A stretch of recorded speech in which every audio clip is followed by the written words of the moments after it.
Okay, I hope you're all sitting comfortably because it's now time for our next part of Varjak Paw. Now, when we'd left poor Varjak Paw, he had just had a run-in with a quite sinister, nasty cat called Razor. And he'd beaten him with one blow, which I think was also a blow to his confidence as well. So let's see how he's doing in our next part, which is part 12, but chapter 21 already, can you believe it? Right, off we go. Varjak's wounds healed as the moon grew bigger in the sky. He slept most days in Holly's alleys or hunted and foraged for food with her. By night they searched the city for Tam. He was worried about her, but he liked learning about hidden ways and secret paths that no one else knew. Together he and Holly walked the city's walls, its window ledges, its shadowy back streets. They always kept clear of people, though they could often hear them close by. They stayed away from the wide main roads, and they never approached or even mentioned those shrieking, roaring metal monsters that prowled up and down them. Everywhere they went, they asked about Tam. No one had seen her. Neither Varjak nor Holly said the word aloud, but it was beginning to look like Tam had vanished. Now, said Holly, there's one part of the city we haven't searched yet, and it's time we did. Sally Bones' territory. It's dangerous, but we've got to try it. Varjak didn't say anything. He didn't think they'd find Tam there. They were nowhere near it the last time they saw her, and he didn't want to run into Razor again so soon. But he was curious about the tales of Sally Bones, the cat who was white and could appear out of thin air. Holly led the way through the streets, out of their familiar ground and into parts of the city Varjak hadn't been in before, though he'd glimpsed them from the hill long ago. The streets became bigger the further they went, so did the buildings. One of them was almost high as a hill, and its outlines sparkled with lights. It had a glass front, windows instead of walls. Each showed something different inside. Varjak peered into a window. There were animals in there, ranged out and displayed on glass shelves. Little furry mice, fluffy rabbits, colourful birds. Their eyes were open, but they were silent and still. It was as if they were stuck in the moment, frozen in time, forever about to move, but never quite making it. Stop staring, Mr. Paw, said Holly. Never seen a toy shop before? What are they? The toys? They're nothing. Children play with them. She moved off down the pavement. Come on, we can't hang about on Sally Bones' territory. Varjak tore his eyes away from the frozen scene and followed her, but he was getting the strangest feeling. It was like the alley before the mouse hunt. A cold sensation, being watched by something not quite alive, not quite dead. He let his awareness flow out again and found the source. It was coming from a stack of boxes by the toy shop door. One box had fallen on its side and split open. The flap hung loose and limp. I'm very well, thank you, please, said a tinny little voice from inside the box. It rustled, and out came a cat. I am very well, thank you, please.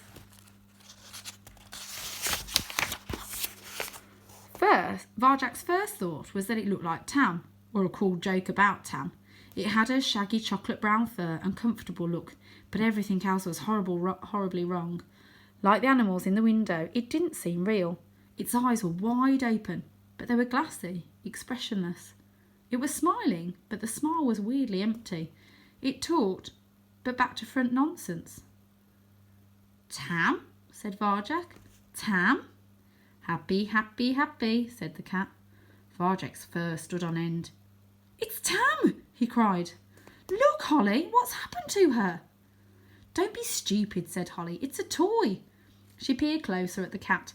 Its head nodded, bobbing up and down cheerfully. It's a good one, very realistic. Look at the detail. The fur's perfect. But it's Tam's fur. Tam's fur was never so neat, Holly sniffed it. Doesn't smell like a cat does it? And listen to it. That's not how any cat talks. I be your forever friend, said the toy in its strange, hollow voice. Oh, Holly, it's horrible. I'm sure it's Tam. Holly wheeled about and faced him, mustard eyes on fire.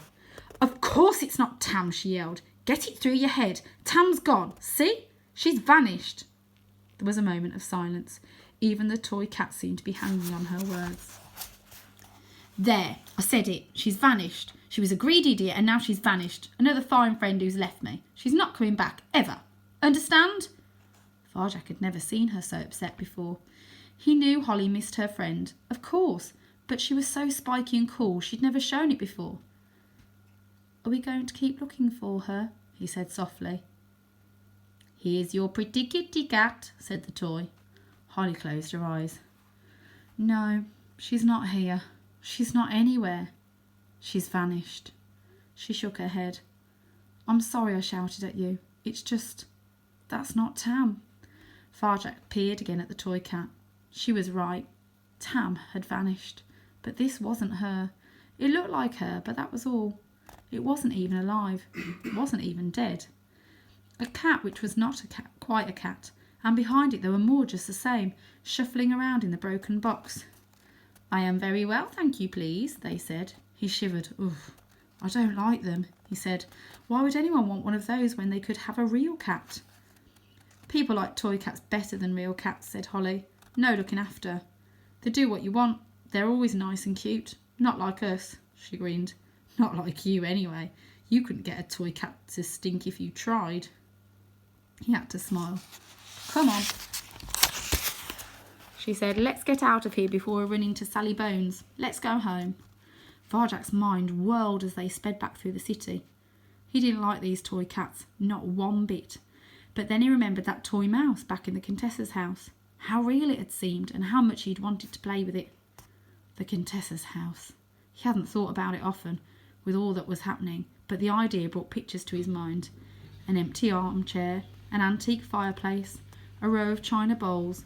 The pictures were hard to hold on to. They kept changing into other pictures. The harder he tried to hold on to them, the harder it became.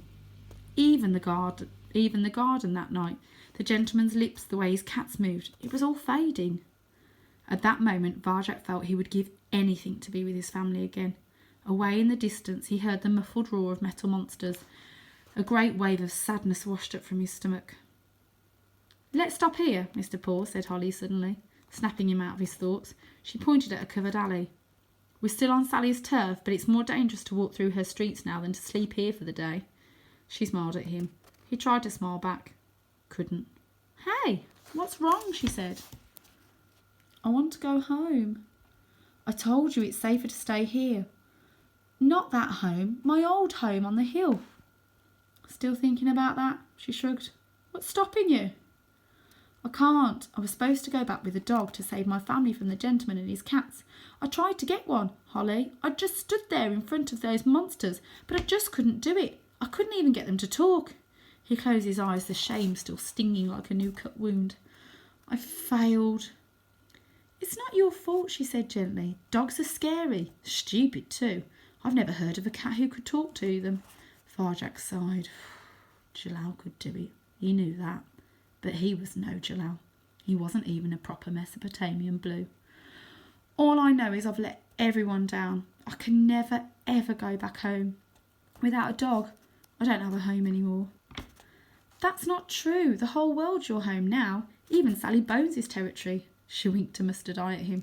"Let's get some sleep. It will seem better tomorrow. You never know what's around the corner." They settled down side by side in the shadows of the alley. There was no invisible barrier between them anymore. There hadn't been for quite a while. And the next chapter is chapter 22. I'll read that one. Varjak dreamed. He dreamed he was walking by the tigress. Zigzag palms swayed in the cinnamon breeze. The sky was vivid with stars. Jalal walked beside him, shimmering in slow time. Varjak breathed 1, 2, 3, 4, and slowed himself down until he felt the energy pulsing inside him. Only then could he clearly see how Jalal was moving. It was different to anything he'd ever imagined. All cats are graceful, but Jalal was a river of energy like the tigress, flowing and changing itself at will. "Your body," said Jalal, "is but a part of you. You are more than your body. You can make it do anything if you know how. You can dodge any blow. You can strike any enemy. You can win any fight.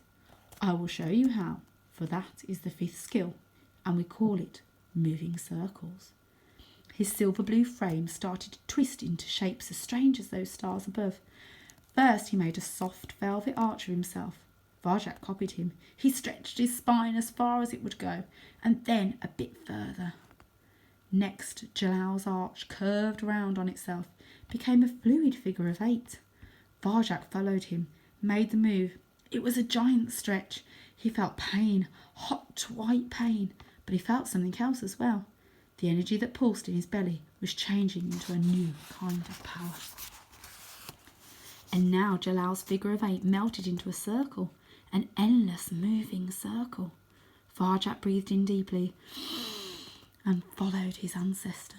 His whole body shook under the strain, but that power was building up, growing stronger, a warm flow, free and unlimited. A moving circle like Jalal. It felt like he was glowing. Good, said Jalal. Now the last movement. Open the circle. Let loose the energy, take it outwards. Use your momentum to direct the force, like this. Jalal's paw appeared out of nowhere, a whisker from Varjak's nose. He hadn't seen it coming at all. His eyes widened. If he could master this skill, he could beat anyone. Strike me, said the old cat. Varjak breathed. Moved open this circle. Jalal arched aside. A moment too late, Varjak skimmed the fur on his shoulder. A surprised smile appeared on Jalal's face. Well, he said, you have travelled far since first we met, Varjak Paw. But remember, you take enough and no more. No matter how tempting you may cause harm, only when your life is in danger. His eyes sparkled amber like sunrise. Which it is. Now wake up.